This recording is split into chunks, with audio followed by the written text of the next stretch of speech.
After a year of confusing, almost romance, I finally get my boyfriend at 21, but shortly after, I'm accused of lying about a Snapchat and my loyalty crumbles. "I don't trust you anymore," he said as I begged. "I'll do anything to regain your trust.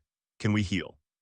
My partner and I have only been officially together for a little over a month, but prior to that, we had been communicating in a situationship and hanging out for a year and a half. Things became more serious and consistent this past May. During that time, with no real boundaries or expectations between us, numerous gray areas emerged. Generally, during that period, we got along very well. I enjoyed spending time with him, and throughout the situationship, I always desired him to be mine exclusively, but I never believed we could become anything more than just a situation. I did everything I could to spend more time with him. I took up skiing so I could ski with him. I would sit and fish with him. I listened to him talk about his interests for hours and even adopted some of those interests as my own. I bought him anything I could find if it was something he wanted, and I even took him on a trip with me this past January. However, the situation had its ups and downs. There were times when we would discuss our future together, and then there were periods when I would not hear from him as frequently, and he would not ask to hang out as often. During the low points, I would always ask him if he was seeing or talking to anyone else, or if he did not want to be with me. His answer was always no, and he expressed that he was feeling depressed. However, during one of these phases, two of my friends sent me a photo of him on the dating app Hinge. This hurt me, but after discussing it with him, he admitted to it and stated he appreciated the validation. I told him I did not like it but could not stop him since we were not dating, and my feelings for him were too strong to let him go, even if it caused me pain. In November, after what I assumed was exclusive dating since May, we both tested positive for chlamydia, even after I had tested negative in August. I was not seeing anyone else, and he claimed he did not know how it happened. He has a history of antibiotic resistance, so I decided to give him the benefit of the doubt. In February, we tested positive for ureaplasma, for which I had also tested negative for months prior. Once again, he claimed he did not know how it happened. I gave him the benefit of the doubt once more, even though my logic suggested otherwise, because my feelings for him were very strong. I was also continuously asking him if he was with anyone else, which he always denied. There were also moments when I noticed other girls texting him, or I caught glimpses of their bitmojis as suggestions when he would go to send something, like a website or a photo. Throughout this time, he always denied talking to other people, claiming they were obsessed with him. As always, I gave him the benefit of the doubt because I realized my feelings for him were much stronger than I could control. Around February of this year, I noticed he started to distance himself. He would go full days without talking to me and always seemed busy whenever we were hanging out. He would not text or call me as frequently and would not invite me skiing as he always had before. I could sense he was pulling away, but I did not know how to respond. I had already asked him repeatedly if he was seeing anyone else, and regardless of my intuition, his answer was always no, and I believed him. During this same period, I received a direct message from another guy on TikTok who eventually asked for my Snapchat. I gave it to him and we became friends, primarily discussing skiing and joking with each other. I never considered it anything more than friendship and had no intention of taking it further. The most flirtatious exchanges were photos I sent him in my gym clothes, a sports bra and sweatpants, and jokingly returning compliments about looking good. He invited me to a state park he was visiting in my state, and I entertained the idea but never truly planned on going. I played along with his suggestions of meeting because I enjoyed the attention, even though I never intended to go through with it. My then situation noticed a notification from him on my phone and later asked me about him. Immediately, I lied about how I knew him. I am not sure why. I think it was mainly due to the embarrassment of how I met him. After that, he pressed me about our conversations and I shared superficial details. It escalated into an argument that lasted over 3 days as he insisted on knowing the entire truth. I gradually began to mention the joking compliments, the invitation, and he saw the photos in our chat because I allowed him to look through my phone. It took several days to reveal the complete truth, but throughout that period I insisted I was being honest, which did not come to light until very late in the discussion. I should not have lied, and I recognize that. I have apologized repeatedly. I am not sure why I lied. Maybe it was because I would feel sad if he were in my position, or perhaps because I knew it was wrong. He wanted to end things after that, but I did not. We continued to hang out after that incident, during which I had lied to him about the guy on my Snapchat, and I promised to do whatever it took to regain his trust. Eventually, we made things official, and he became my boyfriend. We immediately became very affectionate toward each other. The main reason we began dating was that during the argument we confessed our love for one another. Shortly after making our relationship official, I went to babysit for the family I have been with since I was 15. The child is now 12 but views me as an older sister, which is why they still invite me over, because he wants to see me. His parents consider me like their daughter as well. The father has made some uncomfortable advances at times and has hinted that he finds me attractive, even going so far as to give me generous sums of money and other small gifts. This behavior started when I was 20, and while it was a strange situation with the father, I understood that they considered me family. I never thought much deeper about it. At the end of the night, my boyfriend asked me when I would be leaving. I did not know when they would return home, so I told him I would leave by 11 p.m. At 11, he texted me to ask if I had left yet. I informed him that I had not yet departed and asked him to wait about 15 more minutes. Those 15 minutes passed and I had not left yet as I was just chatting with the family. I repeated this chain of events until midnight when I finally managed to leave, which is typical with that family. Once I left, I could tell my boyfriend was upset. He did not answer my calls and was not very responsive to my texts, providing only dry and basic replies. I was unsure of what I had done wrong, except for my lack of communication regarding the timing. He began to express discomfort about the father and felt the entire situation was strange. I reacted defensively, stating that I could not understand how the father posed a threat when I was with the entire family, and I did not grasp why he thought it seemed odd. We argued back and forth for a while, and I could not comprehend why it was strange to him. I eventually told him he was allowing his insecurities to interfere with how another man perceived me, which was not the right thing to say at that moment, especially calling him insecure. I did not intend for it to be taken that way, but that comment hurt him, and I recognize that now. I also realize he was concerned for my safety around the father and that my connection with the family was somewhat overwhelming. I now understand his concerns about the situation, but I did not at the time, and it took me a while to grasp it. We both discussed how to move forward with our therapists. Mine suggested establishing boundaries, such as not staying with the family too late afterward, improving communication while I am with them, and working on compromise. We had a conversation about how we would proceed. I conveyed my therapist's advice and asked if he had anything to add. He passively replied that he did not. I suggested he meet them to make his presence known, but he declined. Afterward, he expressed concern about me attending a planned birthday dinner for the child. The child had invited me and wanted me there. It would be the family and myself. I could not understand why he did not want me to go or what was wrong with the situation. I had to work the night of the dinner anyway, and out of frustration, I told him that fine, I would not go since I had to work. It is important to note that my boyfriend works at the same restaurant as I do. The day of the birthday dinner arrived. The night before, his parents sent me a reminder text, and I informed them I could not attend due to work commitments.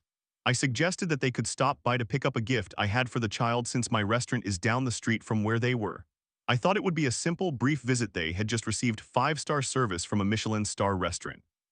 I did not expect them to stay long, just to stop by, have a 5-minute conversation, and then leave. They suggested staying for dessert, and I did not want to turn them away since it was the child's birthday, even though my boyfriend would also be working.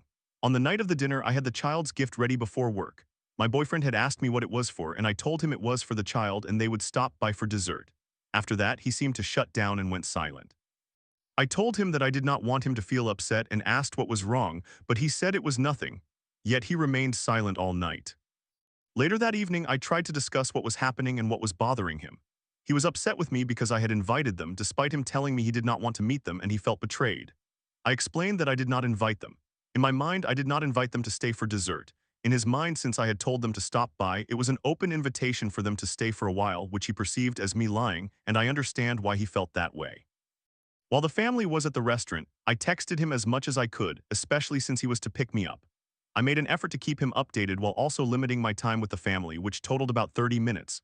Nevertheless, in this situation, I broke his trust and crossed a boundary, no matter how I viewed it. He feels as though I completely disregarded my therapist's advice and disrespected him by ignoring the conversation we had previously.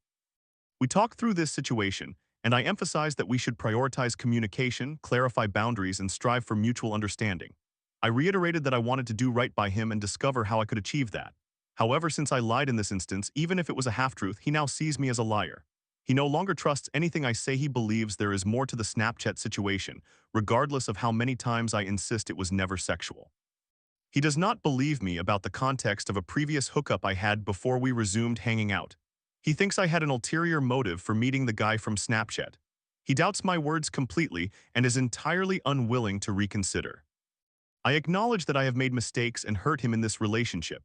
However, I consistently take responsibility for my errors, recognize where I went wrong, and actively strive to improve my behavior. Once he identifies something as crossing a line, I make an effort to stop. He also has borderline personality disorder, which I have been researching extensively to better understand his reactions and feelings. Still, I feel that neither of us have been perfect, especially before we made our relationship official. There have been many instances where I have given him the benefit of the doubt, and I do not know what to do, if anything, to receive the same treatment in return. I realize that it appears toxic and complicated, and it is. However, it is something I do not want to relinquish, especially not without a fight. I have expressed to him my desire to improve our communication, demonstrate that I am trustworthy, and I am constantly learning from both myself and his reactions to understand how I can be a better partner for him. I just do not know how to handle this situation. I do not want to give up, and I cannot fathom why my heart will not let go. Story 2. My best friend called me a coward and ignored me for months. Now I found out he's in a group chat without me, named after my face. Why do you keep coming back when you just get bullied? They act like I'm the problem, but I never did anything wrong. How do I survive the next 2 months? My title is a bit simplified. However, I am going to let you know that this is a long read as there is a lot of detail. For context, I am a senior in high school, and my friends have completely ignored or cut ties with me for the past 6 months or so. I do not particularly care about them, as I only have about 2 months left with them before graduation, but I want to avoid making the same mistakes in the future. Throughout high school, I have had the same group of friends for most of that time. Unlike nearly all of them, I have many friends outside of this group. This may be relevant later. We also have an adjacent group of girls with whom we hang out on weekends, but generally do not interact outside of that. I have genuinely been good friends with these guys for about 3 years. I invited a couple of them into the group and took a few on trips. However, I tend to avoid conflict or arguments by laughing them off, which may not be the best approach. To begin with, around the end of last year, my friends and I had a small party or get-together. Toward the end, we took a walk around the neighborhood. I was not in the right frame of mind, if you understand what I mean, and neither were the others. One of these guys, whom I had known my whole life and with whom I was practically best friends, began speaking about me and my family. He said some really messed up things and then called me a coward when I would not fight him. I explained that I did not want to fight him because he was my friend. He pushed me, so I pushed him back. He punched me and I punched him back. I immediately called an Uber and left. A few weeks later, I unfortunately lost a game, not going to specify what it was, since if these guys see this, it will be obvious it is about me, and had to go through a punishment decided by the winners. They assigned me something that would reflect poorly on me and could potentially prevent me from being accepted into my future college. I declined and requested something easier, preferably one that would not affect my future. They told me to stop being a coward and to fulfill the punishment. They also decided that I could not attend any hangouts or parties until I completed my punishment. I assumed they were joking. However, I was not invited anywhere for 3 months.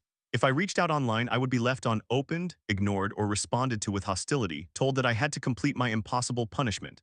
They would not even talk to me at school without bringing it up, and I began to notice that they would not engage with me in person either. I was very upset about this. Specifically, while I have other friends, no one really does anything outside of school. It is just this group, so I feel stuck with them. At one point, I could not sleep because I was worried about this situation, whether it would resolve itself, and more importantly, being completely ignored by guys I had considered my best friends just a couple of months earlier. There were a few occasions when I learned about a get-together or party, asked to go, and was told that I could not attend. Two of the girls in this group felt bad and attempted to get me invited, but these guys would not give in, even saying things like, "We figured you wouldn't want him here." Eventually, I was invited to a party thrown by one of these girls, and after that, things seemed to calm down. I received invitations to events, even if I had to learn of the plans by overhearing these guys discuss them or by reaching out after the hangout had already begun. However, at one of these parties, my friend opened his phone and I saw a group chat notification from a group with the name containing my name. Everyone was in it, both guys and girls. I was quite devastated. I did not let on that I was aware, but over the following week, I noticed that people were messaging in it. We had previously had a group chat with the same people, but it had been inactive since I stopped receiving invitations to events. Over the past couple of weeks since noticing this, I have observed several things. They all plan through this group chat, which is why I never hear about anything. More frustratingly, the background photo of this group chat is a picture of my face taken at an awkward moment when I was caught blinking and turning my head. In short, it is not flattering. Then yesterday, when we all gathered together, I saw that the photo had changed to one of me passed out on a couch. Returning to the narrative, things were as smooth as could be until a couple of weeks ago. I went to the usual hangout spot, a good friend's house who is part of this group and probably the only one who has not treated me poorly. We were just messing around. Around 12 or so, we were all quite intoxicated and sitting on the couch when one of these guys stood up in front of us and began yelling at me. The guy who had punched me, whom I mentioned earlier, joined in. He said things like, "Why do you hang out with us? We all hate you," And why do you keep coming back when you just get bullied? He then went on about how I had been excluded and other matters, however, I do not remember the rest. He ended up slapping me and saying some other things. I took an Uber home, wrote down what I remembered from that night so I would not forget, and went to bed, but not before messaging him to ask why he was treating me poorly that evening. I wanted to give him a chance to apologize, but I woke up to a message stating, I do not remember what happened, but what I said was the truth. This guy had been my best friend for about 3 years, we got along well and had virtually never had any issues before this.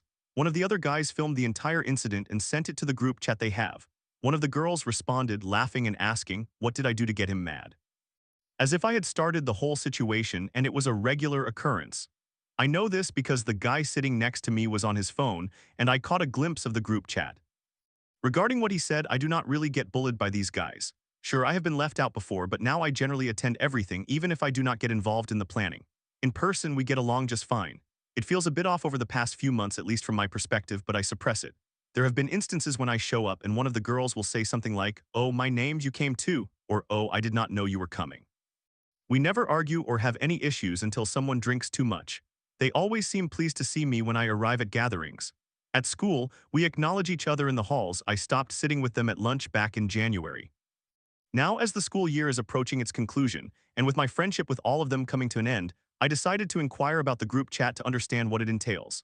I asked a good friend of mine whom I have known my entire life and who has not been part of any of this but has passively engaged what the group chat was about.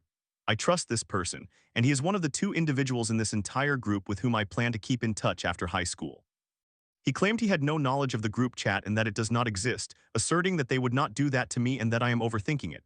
I asked another guy, and he also insisted he knew nothing about it, saying it does not exist and there is no reason for it to. 2 other people said the same. I know these guys are all involved in this. I just want to understand why I am not included and what goes on in that chat. That last part occurred last night. I need advice on how to endure this situation. I have not done anything to anyone in this group. I drive them around when they cannot drive, I talk to them at school, and I used to check in on them. Currently, I dislike this situation. It feels odd to know they have a group chat without me and with my name in the title. Do they feel guilty? They must know that I am aware of it by now. I feel like these individuals just do not take me seriously, which makes me extremely bitter. I have about 2 months left with these people. I want advice on how to endure these last months. It feels strange to be around people who engage in activities without me. I essentially have to pretend to be friends with these guys and I cannot tolerate it. However, outside of this group, literally nothing happens. No one else organizes events, I would just be stuck at home. Recently, this has significantly impacted my self-esteem. I am beginning to doubt myself, overly analyzing everything I do in social settings to determine if I am behaving oddly and worrying about myself in college, whether this situation will repeat itself. I truly need advice on how to survive the next few months. How can I get along with this group? How do I ignore their obvious issues with me? I have never done anything wrong to these guys, and when I ask what happened, they dismiss it as if they are uncertain too. I apologize for ranting. I simply need assistance here. Thank you if you read all of this. In summary, friends have been treating me poorly for the past 5 months. I am unsure how to proceed and make amends with them. Story 3. My boyfriend and my new friend, Angela, hit it off, only to leave me feeling invisible.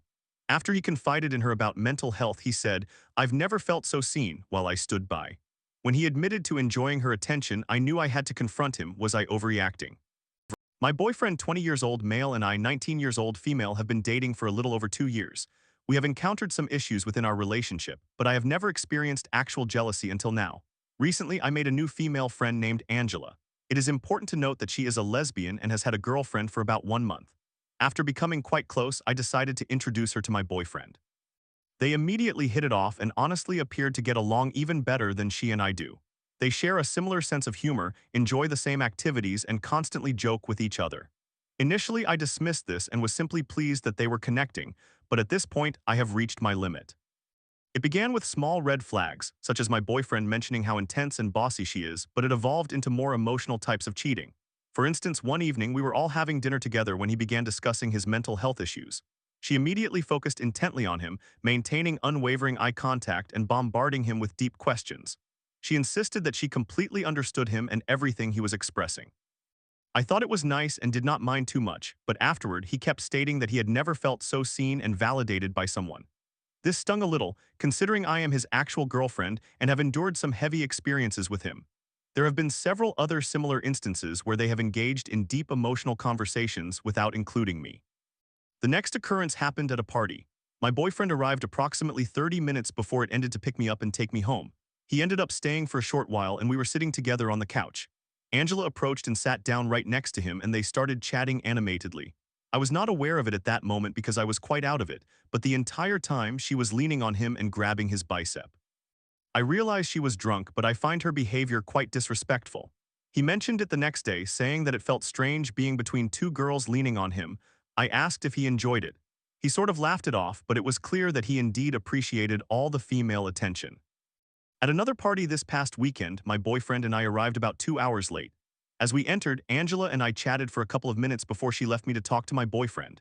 I felt a bit upset but decided to ignore it and talk to one of my other female friends instead. Across the room, I saw them laughing, and he appeared to be so happier than he looks when he is with me. I even observed her playfully pushing him a few times and getting quite close to his face. Later that night, my boyfriend and I were in a corner of the room while Angela was in the bathroom throwing up. He expressed concern for her, and when she returned and sat on the couch, he went to sit next to her without even acknowledging me. In that moment, I wanted to cry. I found myself once more staring at them from across the room, filled with jealousy and anger. He then felt unwell and had to go to the bathroom, so I accompanied him. While I was comforting him and providing him with water, Angela barged into the bathroom, rushed over to him, and began touching his back, insisting that he should throw up in order to feel better.